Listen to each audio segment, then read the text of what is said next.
একজন স্টুডেন্টের ক্যারিয়ার নির্বাচন করার ক্ষেত্রে কোন বিষয়ে পরিষ্কার ধারণা থাকা দরকার?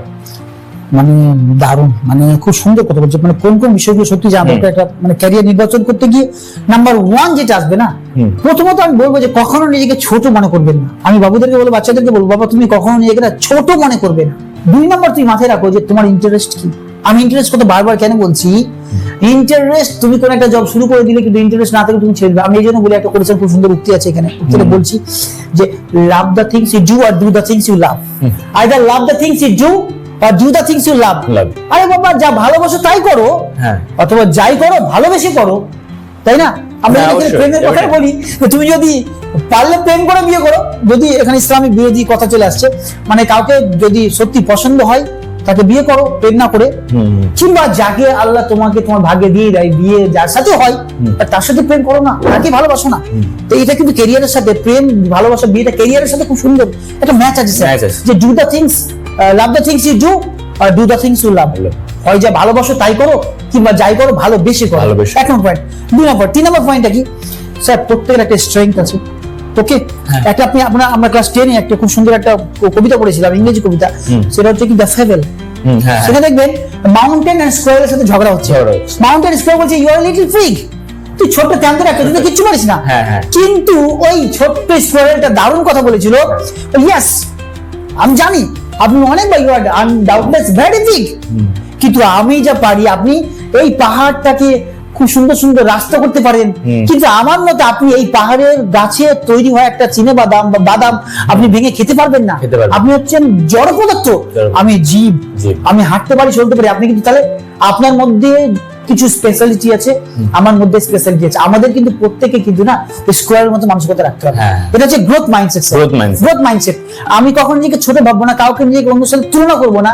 পৃথিবীতে আসার আমার একটা কারণ আছে, আমাকে ছাড়া পৃথিবী incomplete. Okay, the world is incomplete me without me, কারণ আমাকে আল্লাহ পাঠিয়েছে, আমাকে ভগবান পাঠিয়েছে এই পৃথিবীতে কিছু করার জন্য, যতক্ষণ না পর্যন্ত। একটু স্যার এখানে অ্যাড করি আমি, একটা স্যার আমাকে জিজ্ঞেস করে, একজন একটা দোকানদার জিজ্ঞেস করছে, স্যার আমার পায়ে ব্যথা, গাঁটে ব্যথা, হাতে ব্যথা, পা সব যাচ্ছে ব্যথা, তো আল্লাহ আমাকে নিয়ে নেয় না কেন? ভগবান তো উঠিয়ে নিলে ভালো হয়, আমার বেঁচে থেকে লাভ কি? আমি তখন একটা কথা মনে পড়েছিল, ওকে বলেছিলাম, দেখুন পৃথিবীতে এখনো করার মতো আপনার কাজ বাকি আছে, বাকি আছে বলে আপনাকে এখনো কিন্তু আল্লাহ ভগবান আপনাকে নেয়নি এখনো পর্যন্ত। সেই কাজগুলো যতক্ষণ পর্যন্ত করবেন আপনি কিন্তু মরবেন না। আমি বলছি প্রত্যেকে পৃথিবীতে এসেছে আমরা একটা কারণে, তুমি সেই কারণটা খোঁজার চেষ্টা করো, আর ওখান থেকে তোমার কেরিয়ার শুরু হয়ে যাবে।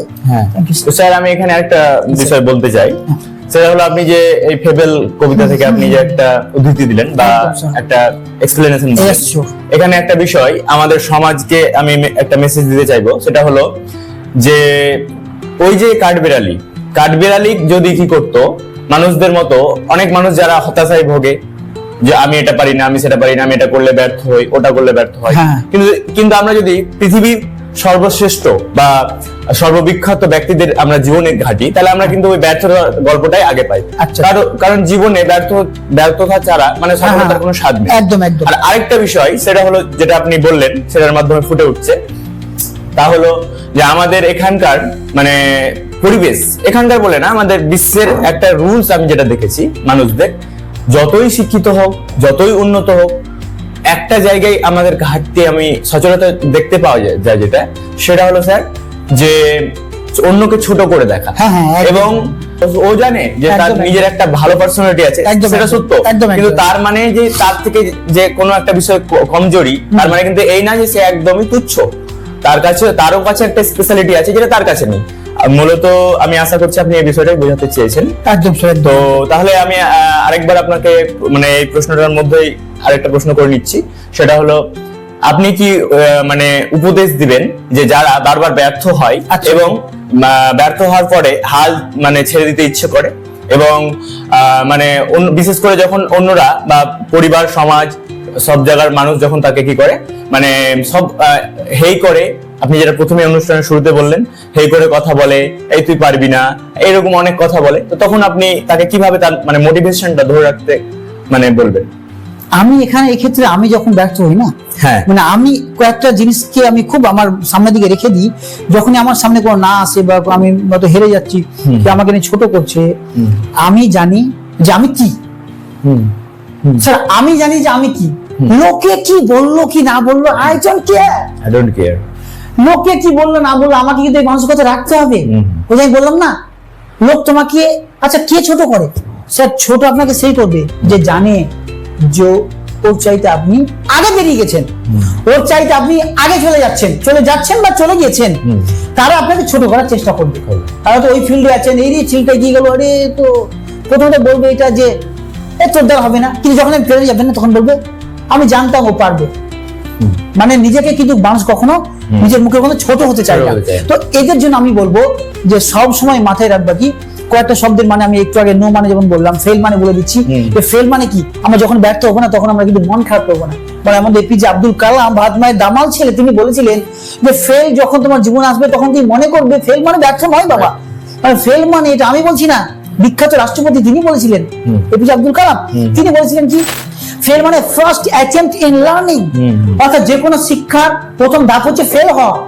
আরে ফেল হলেই তো তুমি জানতে পারবে কোথায় ত্রুটি কি বিচ্যুতি ছিল, তারপর তুমি মাস্টারি করে বেরিয়ে আসবে।